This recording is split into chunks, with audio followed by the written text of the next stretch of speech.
नमस्कार, भारत एक्सप्रेस देख रहे हैं आप। आपके साथ मैं रोहित पोखरियाल। लोकसभा चुनाव का बिगुल बजने के बाद देश में सियासी हलचल काफी तेज हो गई। एक तरफ पुलिस प्रशासन भी हरकत में नजर आता है, तो दूसरी तरफ राजनेता भी अपनी अपनी पार्टियों की जीत की तैयारियों में जुटे हुए नजर आते हैं। इसी बीच कई सारी लोकसभा की सीटें जो है वो खबरों में बनी हुई हैं। इनमें से एक सीट है खीरी लोकसभा सीट। सभी पार्टियां खीरी लोकसभा क्षेत्र में अपने उम्मीदवार उतार चुकी है। जल्द ही सामने आ जाएगा कि इस सीट पर किस प्रत्याशी की जीत होती है, कौन हार का स्वाद चखता है। फिलहाल तो ऐसा कहा जा रहा है कि जाति के सहारे बीजेपी के सामने हैट्रिक की चुनौती है, क्योंकि इस बार चुनावी मैदान में कांटे की टक्कर है। खीरी लोकसभा क्षेत्र से कांग्रेस और समाजवादी पार्टी के साथ पिछले कुछ समय से ऐसे हालात बने हुए हैं कि 15 वर्ष से कांग्रेस और 20 वर्षों से समाजवादी पार्टी का कोई भी प्रत्याशी संसद नहीं पहुंचा है। इन दोनों ही पार्टियों के गढ़ में इस समय भारतीय जनता पार्टी ने कब्जा गाड़ा हुआ है। तो आज हम आपको खीरी लोकसभा सीट के समीकरण और खीरी शहर के इतिहास के बारे में जानकारी देंगे। मतदाताओं का बदलता मन, बीजेपी या गठबंधन।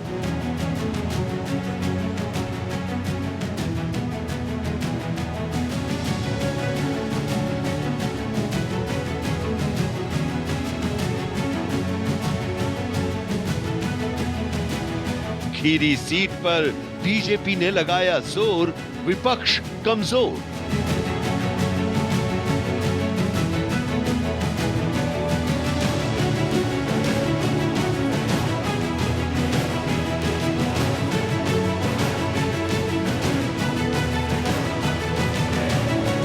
कांग्रेस को नहीं मिला मौका, गठबंधन में हुआ समझौता।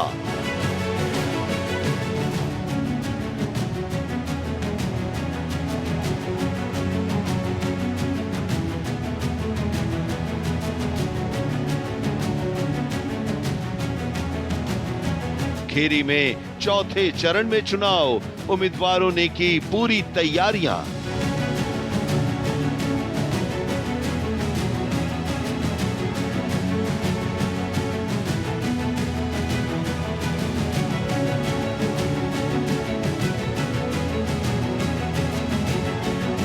संसद में एक ही बार महिला प्रतिनिधित्व, संकट में अस्तित्व।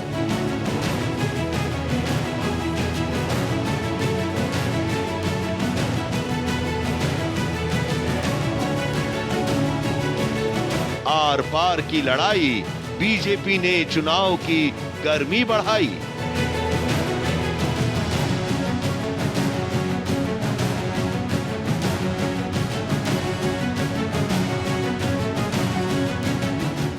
मंदिरों के लिए फेमस खीरी, चुनावी इतिहास भी खास।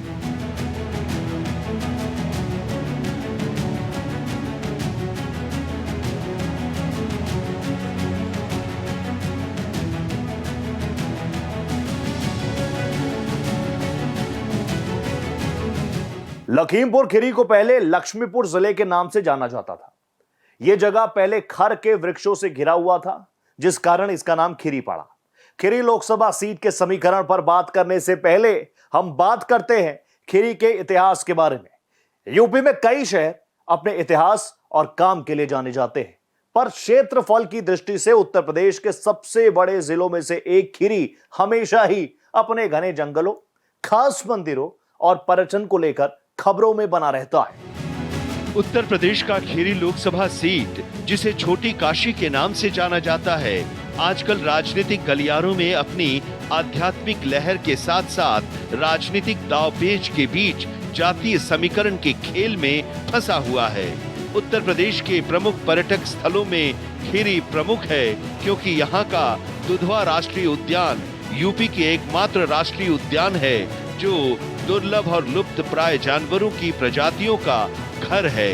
खीरी प्राकृतिक संसाधनों से भरा हुआ है, क्योंकि यहाँ कई नदियों का संगम है। लखीमपुर खीरी के गोला गोकर्णनाथ का पौराणिक शिव मंदिर शिव भक्तों की आस्था का प्रमुख केंद्र है। मान्यताओं के अनुसार इस पुरानी शिवलिंग की स्थापना का प्रसंग रामायण काल से जुड़ा है। भगवान शंकर ने यहाँ मृग रूप में विचरण किया था। भगवान शिव यहाँ के वन क्षेत्र में भ्रमण करते हुए रमणीय स्थल पाकर यहीं रम गए। ब्रह्मा, विष्णु और इंद्र को चिंता हुई और वे उन्हें ढूंढते हुए यहाँ पहुंचे तो यहाँ वन में एक अद्भुत मृग को सोते हुए देखकर समझ गए कि यही शिव हैं। वे जैसे ही उनके निकट गए तो आहट पाकर मृग भागने लगा। फिर देवताओं ने उनका पीछा कर उनके सिंग पकड़ लिए तो सिंग 3 टुकड़ों में बट गया। सिंह का पहला टुकड़ा भगवान विष्णु ने यहाँ स्थापित किया जो गोकर्णनाथ के नाम से प्रसिद्ध हुआ। सिंह का दूसरा टुकड़ा ब्रह्मा जी ने बिहार के श्रृंगेश्वर में स्थापित किया और तीसरा टुकड़ा देवराज इंद्र ने अमरावती में स्थापित किया। यहाँ के महात्म्य का वर्णन शिव पुराण, वामन पुराण, कूर्म पुराण, पद्म पुराण और स्कंद पुराण में भी मिलता है। खास बात यह है कि गोला गोकर्णनाथ को छोटी काशी भी कहा जाता है। इस खास मंदिर को लेकर दूसरी मान्यता ये है कि त्रेता युग में भगवान शिव रावण की तपस्या से प्रसन्न हुए। रावण भगवान शिव को अपने साथ लेकर लंका ले जाने लगे, परंतु बीच रास्ते में ही किसी कारणवश उनको शिवलिंग को रखना पड़ा और इसी वजह से उनका मंदिर वहां स्थापित हुआ, जिसे आज गोला गोकर्णनाथ के नाम से जाना जाता है। शिव मंदिर के शिवलिंग में रावण के अंगूठे का निशान आज भी मौजूद है। गोला गोकर्णनाथ शिवलिंग का आकार गाय के कान की तरह होने के कारण शिवलिंग का नाम गोकर्णनाथ पड़ा। मंदिर के पास ही भव्य गोकर्ण तीर्थ है जिसमें विशाल शिव मूर्ति स्थापित है। तीनों ओर से वन से घिरे हुए इस शहर के पास से कई नदियां गोमती, कठिना, उल, सरस्वती और सरायन बहती हैं। इस मंदिर के अलावा खीरी दुधवा नेशनल पार्क के लिए भी जाना जाता है। सालों पहले दुधवा के जंगलों को राष्ट्रीय उद्यान बनाया गया। कुछ ही सालों बाद किशनपुर वन्य जीव विहार को इसमें शामिल करते हुए इसे बाघ संरक्षित क्षेत्र घोषित कर दिया गया। यहाँ बाघ सहित विभिन्न वन्य जीवों की लाखों प्रजातियां निवास करती हैं। इसके अलावा शारदा नगर मार्ग पर स्थित लिलौटी नाथ मंदिर भी काफी फेमस है। माना जाता है कि इस मंदिर में स्थित शिवलिंग की स्थापना महाभारत काल के दौरान द्रोणाचार्य के पूर्व अश्वत्थामा ने की थी। यहाँ खास बात यह है कि लखीमपुर शहर में आज भी 159 साल पुरानी रामलीला होती है जो दूसरी रामलीलाओं से अनोखी है। इस रामलीला की शुरुआत अंग्रेजों के दौर में शुरू हुई थी। उस समय जो नियम बनाए गए थे वो आज भी बने हुए हैं और उनका पालन होता है। तो इस तरह से इस शहर की रामलीला भी खबरों में रहती है। जाहिर है कि लखीमपुर खीरी में स्थित घने जंगल, खास मंदिर और यहाँ की लोक परंपराएं जिले को पर्यटन के नक्शे पर खास पहचान देती हैं।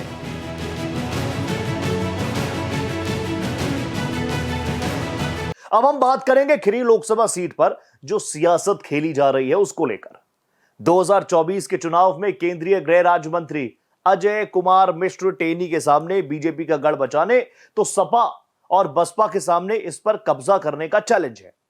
तीनों को अपने अपने समीकरणों पर पूरा भरोसा है, पर मतदाताओं का भरोसा किस पर है ये तो रिजल्ट आने पर ही पता चलेगा। खीरी और धौरहरा लोकसभा सीट के लिए चौथे चरण में चुनाव होना है। खैर के घने जंगलों और प्राकृतिक वन संपदा से आच्छादित खीरी लोकसभा क्षेत्र में चुनावी तपिश बढ़ती जा रही है। दुधवा नेशनल पार्क से पर्यटकों को रोमांचित करने वाले इस लोकसभा क्षेत्र का चुनाव भी इस बार रोमांचक होने की संभावना है।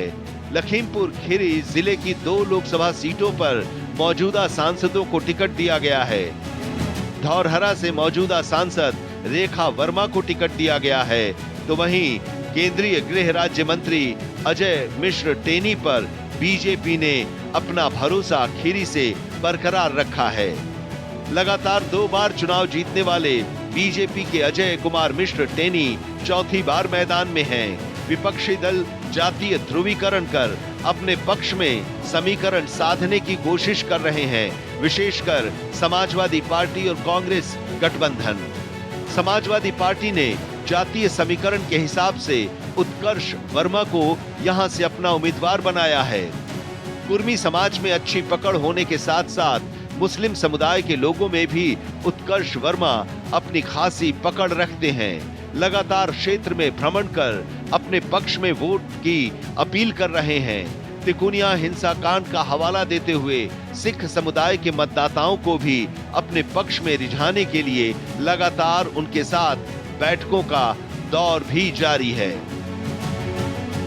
वहीं बीएसपी ने सिख बिरादरी के अनशय कालरा को यहां से मैदान में उतारा है। बीएसपी तिकोनिया कांड से नाराज सिख और दलित वोट बैंक के सहारे लड़ाई को त्रिकोणीय बनाना चाहती है। अनशय कालरा का ये पहला चुनाव है, फिर भी अनशय की जनसभा में काफी भीड़ देखने को मिल रही है। पिछले कुछ समय से बहुजन समाज पार्टी का कैडर वोट खिसक कर भारतीय जनता पार्टी में चला गया था। अब इस बार देखना होगा कि बीएसपी के प्रत्याशी अपने परंपरागत वोट को कितना अपने खाते में लाने में कामयाब होते हैं। वैसे तो खीरी सीट पर कुल 11 प्रत्याशियों ने अपना नामांकन दाखिल किया है और BJP, Samajwadi party, Bahujan Samaj party के बीच त्रिकोणीय लड़ाई देखने को मिल रही है। इस लोकसभा सीट से कांग्रेस गायब है। राजनीतिक इतिहास में ये चुनाव हमेशा इसलिए भी याद किया जाएगा क्योंकि इस आम चुनाव में खीरी लोकसभा सीट से कांग्रेस पीछे हट गई है। ऐसा इसलिए हुआ है क्योंकि समाजवादी पार्टी और कांग्रेस के गठबंधन के कारण खीरी जिले की दोनों ही सीटें समाजवादी पार्टी की झोली में चली गई हैं। आम चुनाव में वोट कम मिले या ज्यादा, लेकिन खीरी सीट पर कांग्रेस ने हर आम चुनाव लड़ा। जिस पार्टी ने देश में 50 साल से ज्यादा राज किया, जिले से भी उसके सांसद या तो जीतते रहे या फिर दूसरे नंबर पर रहते रहे, लेकिन इस बार ऐसा नहीं हुआ। जातीय समीकरणों की बात करें तो खीरी लोकसभा सीट पर लगभग 27% अनुसूचित जाति के मतदाता हैं। 2% से अधिक अनुसूचित जनजाति की आबादी है।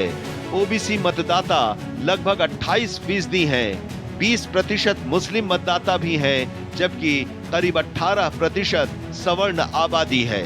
लगभग 2.5% सिख आबादी है। जिले की कुल जनसंख्या करीब 26 लाख है। 85% ग्रामीण आबादी है, जबकि 15% शहरी आबादी है। चुनाव के दौरान मतदाताओं की जातीय समीकरण को लेकर उम्मीदवार नई नई रणनीतियां बनाकर अपना अपना पक्ष मजबूत करने की कोशिश में जुटे हुए हैं। पहले आम चुनावों से अब तक खीरी सीट पर सबसे ज्यादा 9 बार कांग्रेस, 4 बार भारतीय जनता पार्टी, 3 बार समाजवादी पार्टी, एक बार जनता पार्टी और प्रजा सोशलिस्ट पार्टी ने जीत दर्ज कराई है। लेकिन पिछले कुछ वक्त से खीरी लोकसभा सीट पर बीजेपी का कब्जा रहा। ऐसे में इस पर क्या होगा ये जल्द ही पता चल जाएगा। लेकिन अभी हम आपको खीरी में लोकसभा चुनाव का इतिहास क्या है, इसको लेकर यह रिपोर्ट देखिए। 1952 के पहले आम चुनाव में कांग्रेस के रामेश्वर प्रसाद नेवरिया सांसद निर्वाचित हुए। 1957 में प्रसोपा से कुंवर खुशवंत राय सांसद चुने गए। 1962, 1967 और 1971 के चुनाव में लगातार कांग्रेस के बाल गोविंद वर्मा जीते। 1977 में जनता पार्टी के सूरत बहादुर शाह ने जीत दर्ज की। 1980 में फिर कांग्रेस के बाल गोविंद शर्मा जीते, लेकिन कुछ समय के बाद उनका निधन हो गया। उनकी पत्नी उषा वर्मा कांग्रेस के टिकट पर 3 बार 1980, 1985 और 1989 में सांसद चुनी गईं।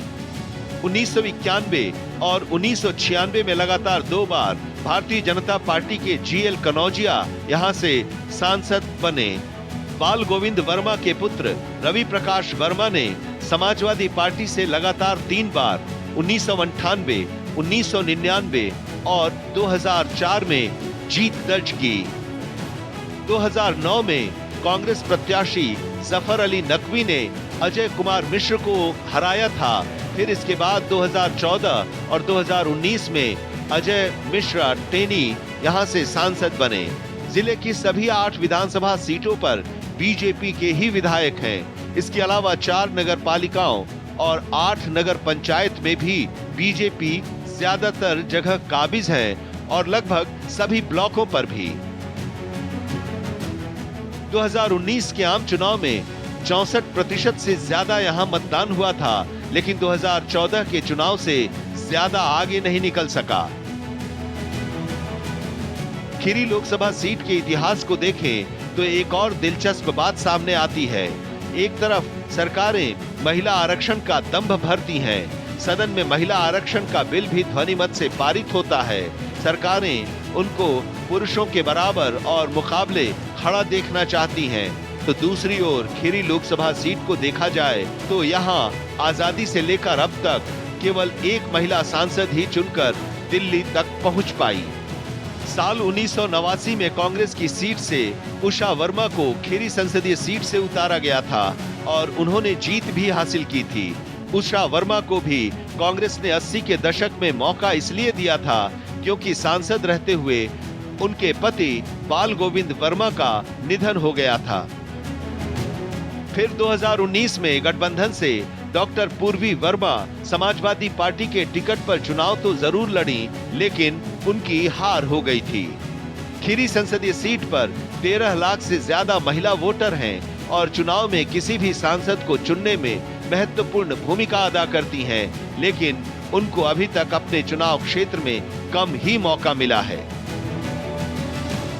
लोकसभा चुनाव के 2 चरण का मतदान पूरा हो चुका है। अब तीसरे चरण के रण की तैयारी है। इस बार वैसे तो सभी सीटों पर त्रिकोणीय मुकाबला देखने को मिल रहा है, लेकिन उत्तर प्रदेश की लखीमपुर खीरी सीट पर लोगों की खास निगाह है। इस सीट पर केंद्रीय राज्य मंत्री अजय मिश्र टेनी मैदान में उतरे हुए हैं। लगातार 2 बार जीतकर केंद्र में मंत्री बनने के बाद अजय मिश्र टेनी की निगाहें जीत की हैट्रिक पर है। हालांकि इस बार समाजवादी पार्टी और बसपा ने भी इस सीट पर मजबूत घेराबंदी कर ली है। देखना होगा खीरी लोकसभा सीट पर किसकी जीत होती है। इसी के साथ हमारी इस खास पेशकश में फिलहाल इतना ही। देश प्रदेश की हर बड़ी खबर, हर अपडेट के लिए आप बने रहिए भारत एक्सप्रेस के साथ। नमस्ते।